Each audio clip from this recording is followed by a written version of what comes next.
இப்போ stove on பண்ணி கடாய் வச்சுருக்கேன். இப்போ கடாயில் எண்ணெய் சேர்த்துக்கலாம்.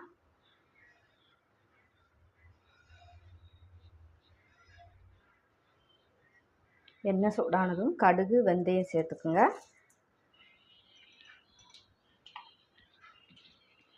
இப்போ கடுகு வெந்தயமும் பொரிஞ்சிருச்சு. இப்போ இதில் நம்ம வெங்காயம் சேர்த்துக்கலாம்.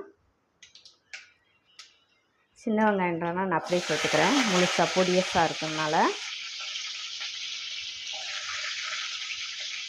பச்சை மிளகா, கருவேப்பிலை இதை சேர்த்து நல்லா வதக்கி விட்டுருங்க. வதக்கிட்டு இப்போது 2 கத்திரிக்காயும் ஒரு உருளைக்கிழங்கும் பொடிசாக எடுத்து நறுக்கி வச்சுருக்கேன், அதையும் சேர்த்துக்கலாம்.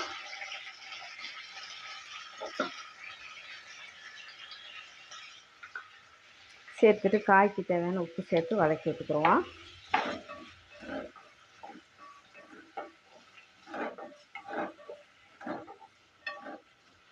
கத்திரிக்காய் வதங்கும் போது அதுக்குள்ள நம்ம கொஞ்சம் தேங்காய் அரைச்சி எடுத்துக்கிறலாம்.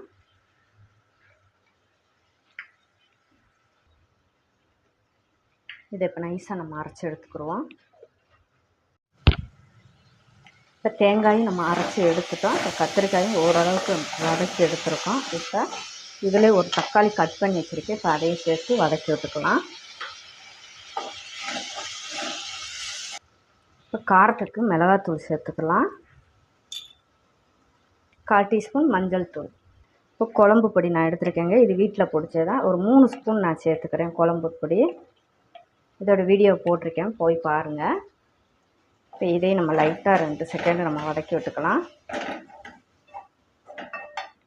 வதக்கி விட்டுட்டு இப்போ நம்ம அரைச்ச தேங்காயும் நம்ம சேர்த்துக்கலாம்.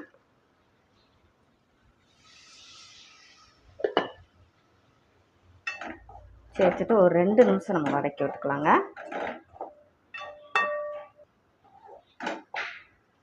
இப்போ கொஞ்சம் பச்சை வாசனை எல்லாம் நமக்கு மசாலா வதக்கி எடுத்தாச்சுங்க. இப்போ ஒரு லெமன் சைஸ் அளவுக்கு நான் புளி கரைச்சி எடுத்துருக்கேன். இப்போ அதையும் நம்ம சேர்த்துக்கலாம். கொஞ்சமாக மிக்ஸி கலந்த தண்ணியை நம்ம சேர்த்துக்கலாம். சேர்த்துட்டு கலந்து விட்டுக்கலாம்.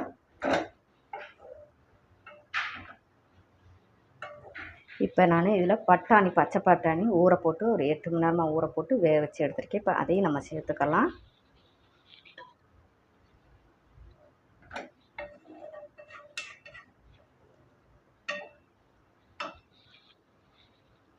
நம்ம குழம்புக்கு எவ்வளோ தேவையோ அவ்வளோவுக்கு நம்ம தண்ணி சேர்த்து வச்சுக்கலாங்க. இந்த மாதிரி புளிக்குழம்புலாம் நம்ம வைக்கும்போது கொஞ்சம் தண்ணியாக வச்சாலுமே டேஸ்ட்டு நல்லா தாங்க இருக்கும்.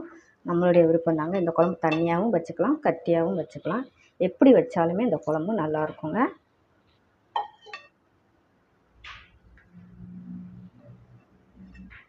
இப்போ தேங்காய், புளி எல்லாம் தண்ணி நம்ம எக்ஸ்ட்ரா சேர்த்துருக்கனால உப்பு நம்ம சேர்த்துக்கலாங்க விருப்பத்துக்கு தக்கன. இப்போ நம்ம ஹை ஃப்ளேமில் வச்சு கொதிக்க விட்டு எடுத்துக்கிறலாம். இப்போ 5 நிமிஷம் ஆயிடுச்சு. பார்த்திங்களா, குழம்பு நல்லா தளதளன்னு கொதிக்குதுங்க. இப்போ கலந்து விட்டுக்கலாம்.